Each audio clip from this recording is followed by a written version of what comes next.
Perjalanan hidup Ayana Moon. Nama Ayana Moon muncul sebagai seorang model dan selebgram dengan latar belakang cerita menarik, yaitu seorang perempuan berkewarganegaraan Korea Selatan yang menjadi mualaf dan berkarir di Malaysia serta Indonesia.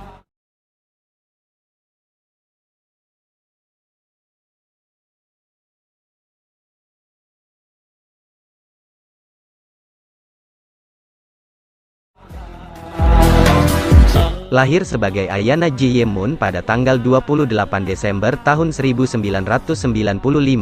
Ayana memang sudah tertarik dengan Islam sejak ia berusia 7 tahun, mendalaminya, lalu masuk ke agama Islam di usia 16 tahun, bukan sekadar sebagai pembuat konten media sosial, Ayana lebih dari itu.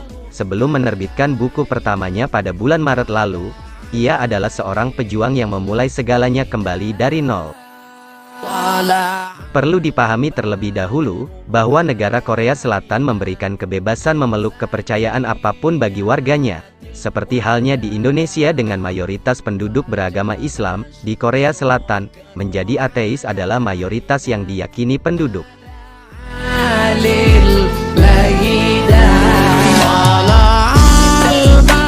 Sensus nasional yang dilakukan pada tahun 2015 melaporkan bahwa 56% populasi Korea Selatan tidak berafiliasi dengan agama apapun alias ateis. Namun juga rumah bagi populasi Kristen tertinggi di Asia Timur, sekitar 20% Protestan dan 8% Katolik. Agama dominan lainnya adalah Buddha, yang dianut oleh sekitar 15% populasi. Jadi kamu bisa bayangkan seberapa kecil komunitas Islam di sana. Namun hal tersebut tidak membuat Ayana patah arang. Ia tahu, jika ia menggunakan hijab, maka akan sulit untuk mendapatkan kerja di Korea.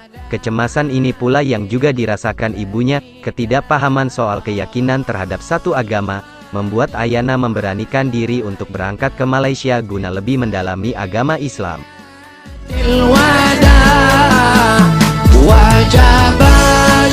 Sebenarnya Ayana memiliki orang tua yang berkecukupan. Tidak ada yang tidak bisa didapat oleh Ayana ketika muda, namun ketika ia memutuskan masuk ke agama Islam, orang tuanya dengan tegas tidak mau membiayai hidupnya lagi. Di sebuah pertemuan dengan perempuan Capricorn ini, ia pun bercerita, "Saat itu aku tidak punya pilihan. Aku tahu orang tuaku tidak akan menanggung biaya kehidupanku jika aku tidak pindah ke agama lain, atau menjadi ateis seperti mereka. Sehingga dengan situasi ekstrim seperti itu, justru menguatkanku. Aku lakukan apa yang bisa aku lakukan," kenangnya. Bahkan, sebelum aku pergi ke Malaysia, aku harus melakukan banyak sekali pekerjaan sampingan di Korea Selatan, seperti menjadi guru les matematika, menjual ikan kering di pasar, menjadi part-timer di restoran kecil, dan sebagainya. Meski begitu, alhamdulillah aku bisa dapat beasiswa penuh karena aku adalah siswa teladan, lanjut Ayana.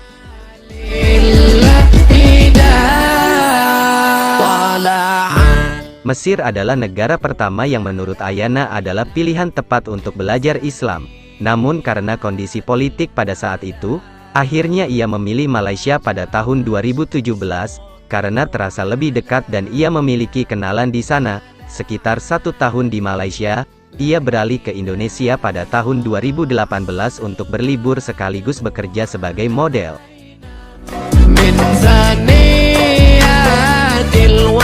Dari situ, Ayana menyadari banyak potensi yang bisa ia kembangkan dari dirinya sendiri.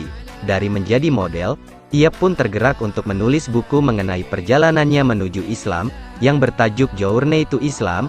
Ayana juga mulai membuat konten YouTube kurang dari setahun lalu, yang sudah mendapat lebih dari 400.000 subscriber, menjadi brand ambassador untuk merek lokal besar, Wardah, hingga proyek terbarunya adalah kolaborasi mode dengan Gerai Safa dengan meluncurkan koleksi hijab.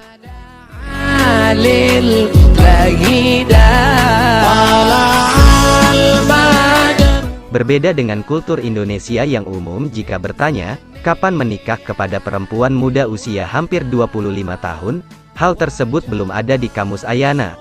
Ia masih mengejar keinginannya untuk kembali mengenyam pendidikan dan berkarir sukses, demi cita-cita sesungguhnya, yaitu membuat perubahan sudut pandang di negara kelahirannya. Lahir dari keluarga yang menyukai politik, Anak tertua dari dua bersaudara ini juga sebenarnya tidak tertarik dengan dunia hiburan. Apa yang ia lakoni sekarang adalah tangga untuk mencapai cita-citanya membuat perubahan sudut pandang di negaranya sendiri, kelak. Ya, saya ada rencana ingin melanjutkan jenjang pendidikan di bidang politik ke Inggris. Setelah menyelesaikan pendidikan saya di Malaysia, ada banyak cara aku berkontribusi bagi negaraku.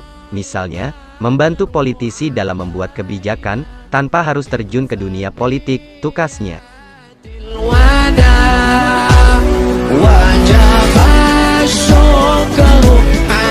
Aku tahu bagaimana muslimah, yang berhijab, sebagai minoritas di Korea Selatan begitu berjuang untuk mendapat kemudahan dalam mencari pekerjaan dan kesetaraan, bukan karena diskriminasi, namun karena tidak terbiasa saja.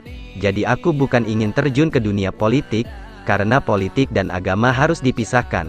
Namun, aku ingin berkontribusi untuk menyiarkan mengenai kesetaraan tersebut baik dalam hal pekerjaan atau penerimaan muslimah berhijab di komunitas, tambahnya lagi. Tahukah kamu, kalau buku yang Ayana terbitkan, 100% keuntungannya ia sumbangkan kepada rumah singgah Tangganis di Jawa Barat.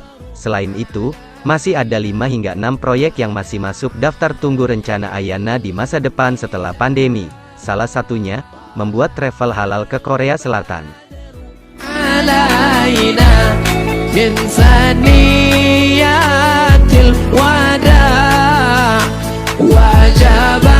Aku selalu mengisi waktuku dengan mempelajari hal baru.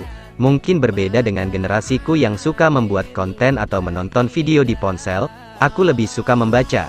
Mulai dari belajar bahasa Arab hingga pandangan politik seorang tokoh, kisahnya.